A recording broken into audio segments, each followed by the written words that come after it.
come to spinal surgeries yet. Okay. But I can imagine the mental pressure.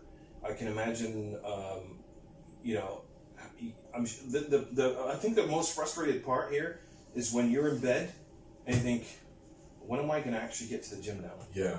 Not only was I in bed, but I'm one of these people, as I think a lot of bodybuilders are. I have a very all or nothing mentality. Absolutely. You know, I don't dip my toe in the water. You know, listen, you see, we do legs, right? I'm not like, I just want to do 2 plates and a leg press. It's like, no, I want to fucking do this. You know, we started off with 2. Absolutely. I remember that day you were looking at me and you had this thing in your eye telling me, like, you were trying to speak to me, but with a non-verbal communication sort of thing. And you were trying to tell me, like, I am hurt, but I'm not going to give up. Yeah, absolutely. I am very hurt that it's just 2 plates, but how much? Let's get into that. How much do you leg press right now? I think it was 500 kilos. 500 without the actual machine, so it's about 545 for reps. For reps. So I think, guys, in 12 weeks. In 12 weeks. 12 weeks. So 3 spinal surgery later. The moral of that is this: wherever you are in your life at home, however hard you think things are confronting you, whether it's your personal life, your family life, an injury, whatever barrier is confronting you, you know what? There's always a way. The thing is, Elliot, I think what we need to address here, which is really important. I mean, I have over 5,000 people, legit followers that I possibly know about at least more than half of them. On my Instagram, on my Facebook, even social media is quite open now. And on our media one, we have about 27,500. So it's crazy because I see a lot of the youngsters. He gets a bit of an issue with somewhere in his body and he just goes, I can't train because the doctor said. And that boils my blood because the doctor said to you, you're not allowed to train. But then when I look into your stories, I see you out drinking and partying in raves. Yeah, absolutely. So I'd rather train than have alcohol and drugs in my system. I agree with you. But I also get that sometimes people can be in a dark place, that they're looking for something external to help them internalize. Because they haven't got control of their internal feelings. So they're looking at something externally to try and make them feel better instead of getting control of their internal feelings to control themselves. So if I never went to that extreme, but for me, after the you know, before the last surgery, and I had that 10-month period of time being in pain, you know, I'd wake up in the morning, as I said, I'm an all or nothing mentality, and I'd always have a cup of tea, and I'd eat a packet of digestive biscuits, like, every day, like, you know, because it's like, you know, yeah, you can't do this, you might as well. So I know what it's like when you're in that dark place where... So it either goes to emotional eating or emotional socializing, exactly, or smoking. Exactly, you're looking for something. I agree with you here, but I'm going to just throw it out. I think it's a big part of what your decisions are based on are the people who are surrounding you. Definitely. If you've got friends that you grew up with, that we understand you're an athlete now, but as soon as you fall, dude, come back in with us. It's like the devil pulling you back into hell, and that's how I look at it. Yeah, definitely. Because as soon as I had my surgeries, I had 3 surgeries in my digestive system, and as soon as I come out and I feel hopeless, what do? The bottle of Jack Daniels comes out. Yep. And this is where the drinking. I had a drinking problem, just to let you know, and I had to overcome this. And I would not even think twice now in opening a bottle of Jack Daniels and drinking out of it. Now let me tell you something, right? Let me tell you what got me out of that place. My Texas story. I'll tell you the Texas story. So I'm in Florida doing some seminars. And I met this guy, and you gel with someone, and he's like, you know, how long before you go back to the UK? And I've got 3 days to spare. He said, listen, why don't you come over to my ranch in Texas and have a barbecue? I'm like, Texas? I'm in Florida. He said, don't worry, you know, I'll get you there. So the guy sends a jet for me, right? Wow. So picks me on a jet and lands on his own place, on his own land, right? He has a runway? He has a runway, right? This guy's a runway. One day, guys. One day. Yeah, he has a runway. And he said, what do you know about horses? And I said, well, way back in the day, like when I was this big, you know, I used to ride a horse, but that's what I know. He said, do you know anything about wild horses? I was like, no, nothing. He said, let me show you something. And he took me to this corral, this wooden corral. And in this corral, he had all these wild horses. All right. And the corral, the fence was only about, 3 foot, 4 foot. The horse could easily have jumped over the fence, right? But there was this very thin wire that ran around the corral. And through that wire ran a very small current of electricity, like static electricity, like you get from walking on a rug or a blanket, a little sudden sharp spark. It's not going to harm you. Yeah. Now, horses are smart animals, right? And they quickly learn by brushing up against this wire that, I don't want to touch the wire. I want to stay put. I want to stay fenced into this corral because I can't escape. But what he showed me was the most interesting part was he could turn off the electricity. And those horses would stay fenced in.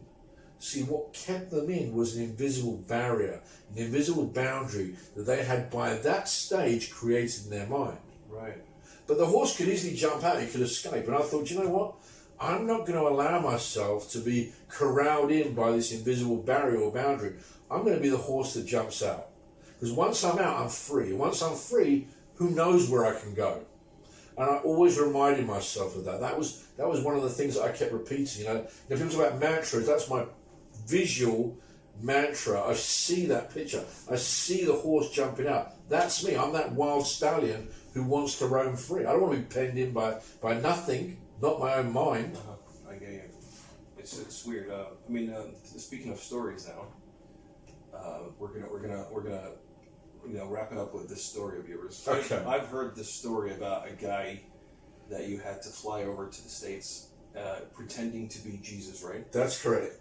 He thought he was Jesus. All right, okay. So this is what happened. I have a lot of contacts in the media, and this lady got hold of my number through someone quite famous. I'm not going to use the name. And she said, I wonder if you can help my son. It's Will Smith. Just kidding, guys. And my son thinks he's Jesus. And my son's in an institution. He's been in an institution for 5 years. 5 years? 5 years. And he's had every site. This woman's got serious amounts of money. So she had thrown every private therapist, every psychotherapist, every psychologist, every psychoanalytical therapist, every CBT practitioner, you name it, psychodynamic therapy. They'd tried, they'd done, and got nowhere, right? Right. And he thought he was Jesus. And I said, well, I don't know if I can help him, but let me look into this. So I said to her, you need to get permission from the private institution that he's in, because he's been sectioned by this point, and FedEx me over the notes. So she lived in Miami. So she FedExed me over these notes. Well, I actually hadn't comprehended 5 years' notes of someone who's thrown serious amounts of money into private therapy, how many boxes of notes. But I waded through them, and I found something really, really interesting in them. So I get back on the phone, I said, listen, I think there's something that I can do. But I have to have a letter of authority from the hospital. And I think that would be a hard ask, but because of who this woman is, she got that. And I want to see him on Good Friday. Okay. And I don't want to be questioned at all about what I'm going to do. And I want 2 big bodybuilders, and I told them how I want them dressed. I want 2 pieces of wood, and I gave them the dimension, and I want a hammer and nails. And I walk into this guy's padded cell. I swear to God, right? And I look you square in the eye. I go, you're Jesus, right? Hold on, guys. Start nailing the cross together. You're Jesus, right? Hang on a minute. Get me a pen. Let me mark out here, because that's where we're going to nail right through that hand there. You are Jesus, right? I mean, hang on a minute. You are Jesus. 1 minute, 1 minute. Nail it together really hard. I want that cross firm. Because today's Good Friday. You know what happens to you today, Good Friday? Because you're Jesus. Today's Good Friday, you're going to get nailed to the cross. But before I nail you to the cross, because there's no coming back, of course there is for you on Monday, because Jesus resurrects, so you haven't got nothing to worry about. But we're going to nail you to the cross today, and it's Good Friday. I've got to make sure it's today. You are Jesus. And this guy looks at me, right? And this only went on for like, a minute and a half, how time distorts. And he's like a rabbit in the headlights. He starts shouting out his real name. I said, no, that's not, you're Jesus. Come on, guys, keep banging the cross together. No, he starts shouting out his name. I said, are you really such and such? He said, yeah. I said, no, you can't be. You know, everybody tells me you're Jesus. No, I'm not Jesus, I'm not Jesus. I said, hold on, stop, just leave the room, give me 5 minutes with this guy, because maybe we've got the wrong guy. I said, well, tell me who your mother is. And he tells me. I said, tell me who your father is. Tell me where they live. What school did you go to? And he starts reading off all of this information that he had not said to anyone for 5 years. Right. And I spent the whole day with him. And at the end of the day, we had opened up a leverage for him to change, to believe, to realize who he really was. I broke his state, right? Right. And I spent a few days there with him. And anyway, it transpires that a month later he's out of the institution. We're like, I don't know how many years on now, quite a few years on. He's never gone back to the institution. He's on a small amount of medication. Amazing. And so I was then interviews, and they said, and the psychotherapist in charge of the whole hospital was like, how did you do that? And I said, let me tell you how I did that. Because people always look for something big to make a change. And that's the mistake. Sometimes it's just something small. I said, you know what the definition of madness is? The definition of madness is doing the same thing repeatedly over and over and over and over again, and yet you expect a different result. I said, he's been treated with madness. Everybody had said to him, don't be ridiculous, you can't be Jesus. They all use different words. No, you're not Jesus, you're such and such. No, they use different linguistics, but they were conveying the same message. I thought, hang on a minute. That didn't work. Why would I use the same approach? Let me step into his reality. What's the worst thing that could happen to anybody in life? Death, right? And what's the worst thing that can happen to Jesus if he believes he's Jesus is that it's the day he's going to be put on the cross. Of course. So I turned it around so that he was then convincing me instead of me trying to convince him who he really was. And I broke his state in that moment in time. Right. Because no one had taken that approach before. Right. And that gave the leverage to be able to make many changes. Right. So I think this is, again, one of the things that most of us do is when someone's in a state, we get in and we try to challenge them rather than jumping in their world and trying to pull them out. Absolutely. We always trying to challenge them. And I've realized that I've done it to so many people before, including my mother who's got MS. I'm like, come on, you can do it anyway. But then if I jump into her world and tell her, Mom, we're going to stand up together. And I've changed that. And, obviously it's not at that same scale, but I've changed that. I was like, Mom, come on, you know what? We're going to stand up together because I have a back pain too. Let's do it together. Exactly. And then at that point, my mom stood up. Yep.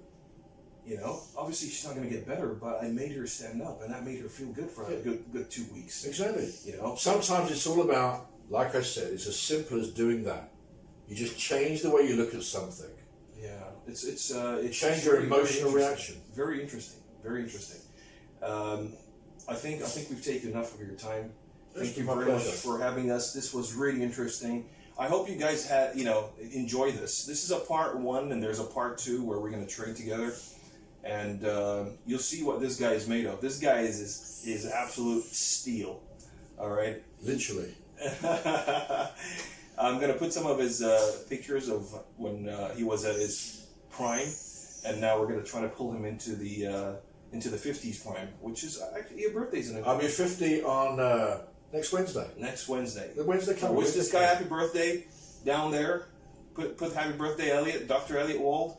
And guys, get onto his channel. Have a look at what he has to offer. There's so many good things that you can watch. And thanks again, guys, for watching. Subscribe. And as I said, keep them coming.